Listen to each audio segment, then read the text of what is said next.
This is the chainsaw for bureaucracy. Chainsaw.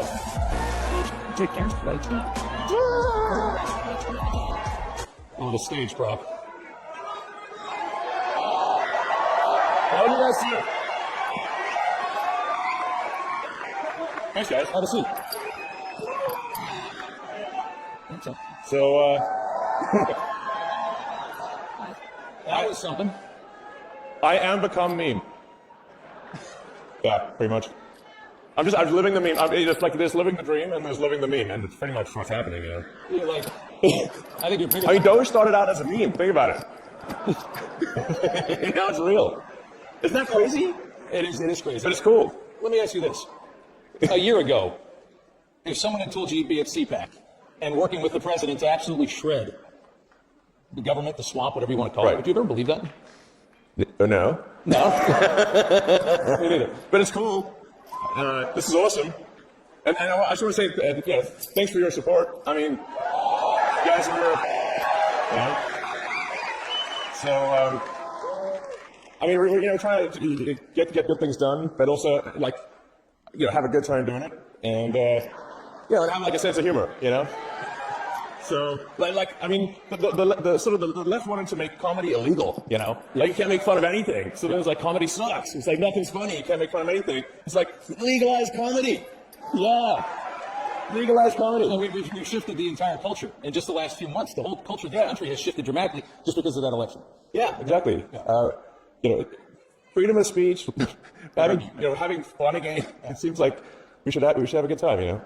I mean, it's a great time. Everybody in this place is so excited. And I mean, when you talk to conservatives, everybody's happy. Yeah. And everybody feels this great sense of relief because we were going to hell for about 4 years. It really felt bad, especially toward the end. It felt really bad. Yeah, I thought we were sort of heading for a point of no return, really. Yeah. You know, until that's why it was so essential that President Trump won the election, and that there be a Republican majority in the House and Senate, which, thanks to you, that has been accomplished. Yeah. Yeah.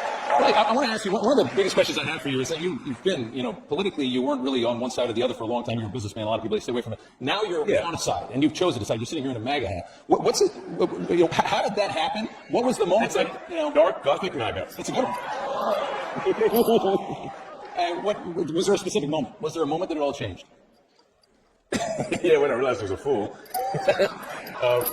But no, it was, I guess, yeah, I mean, I'd say, like, I was politically neutral for quite a while. Leaning a little Democrat.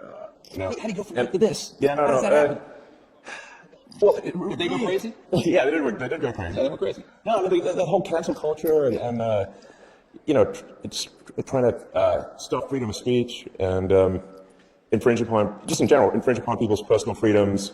They just want state control of what you say. They want to, take away your guns.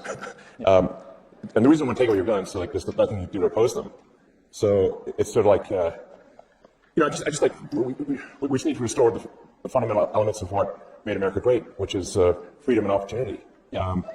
We're seeing a lot of these freedoms disappearing in the West. It's not just about America. We're all watching Europe and knowing that they're about 50, 100 years ahead of us, right? Because they got an early start. And we're watching how they're devolving. And you're trying to save it from happening here. No, I mean, in Europe, they put people in prison for memes. Yeah. I'm like, that's insane. And they're collapsing. I mean, it's a collapsing society. It feels that way. It feels like France was nicer 50 years ago than it is today. Yeah. I don't think you can question that. Yeah. Yeah, I mean, really. Thanks. Love you too. I really just wanted to do useful things, like, basically build products, provide products and services that are good, and that wasn't really like that interested in being political. It's just like there was at some point no choice. Yeah. Yeah. Can I ask you on the same side of that coin, what's it like from going neutral to being vilified, largely vilified by the media? Like what? No. Really? I mean, you turn on some of these channels, brother. I mean. Does it bother you at all? A little bit of it. Yeah. I mean, when they're chanting for my death, I suppose that's a little.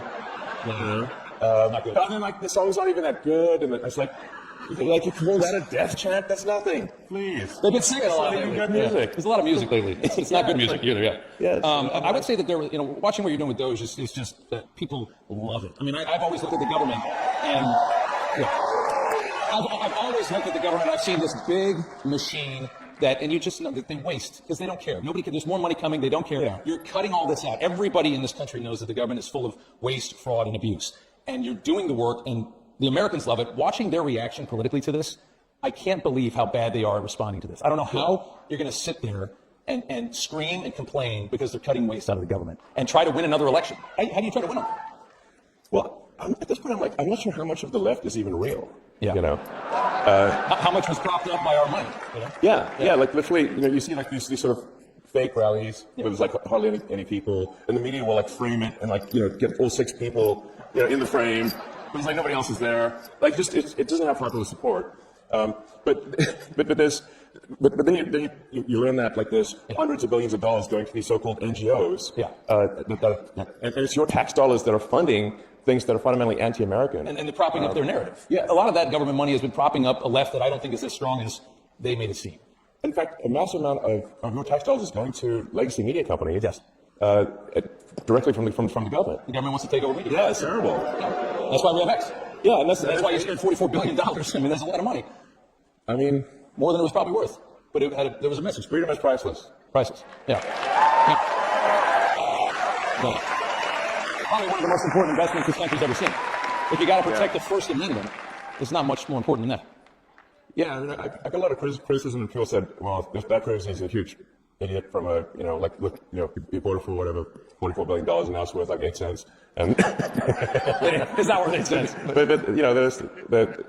But it was essentially to buy freedom of expression, That's gone. It's all over. Yeah. It's all over. Yeah, The tyranny is really quick after that. yeah. I mean, like it's all the sort of federal money going to media companies is what helps explain why the legacy media all says the same thing at the same time. Yeah. Like, isn't it like it's like weird? Like you put them up, but it's like like when They're mouthpieces for the state. the state. Yes, And that's what we've come to know. yeah, It's scary. And I like that meme where because they're always saying like threat to our democracy is that threat to, but if you just replace democracy with bureaucracy, No. it makes a lot of sense. Makes perfect sense. Yeah. There's no extra bureaucracy. That's exactly right. Let's talk about these DOGE dividend checks that everybody's talking about this week. And I know you tweeted out that you're does everybody want like a $5,000 check in the mail? It's always got to do, right? And the best part about it would be knowing where it came from. That's $5,000 that you sent them last year. Totally. It's money that's taken away from things that are destructive to the country and from organizations that hate you to you. That's awesome. Does it seem? I mean, have you talked? That's like glorious. This is the spoils of battle. I like that. Is there traction on that? Yeah. So Yeah. I talked to the president. He's supportive of that, and so it sounds like that's something we're going to do. Yep. So as we're finding savings, that's going to translate directly to reductions in tax. So. Yeah. I mean, I think they fired 6,000 people at the IRS today. Yeah. And I think Lutnick said last night that they're talking about shutting down the IRS. And I think people should realize this is, I mean, the amount of money that we send Washington, like $5 or $6 trillion a year, that is such an ungodly amount of money. I mean, what do they say? They say like a trillion seconds is like 30 years or something like that. I mean, that's how much we send them, and they seem to never have enough. There must be a lot you can cut. No, absolutely.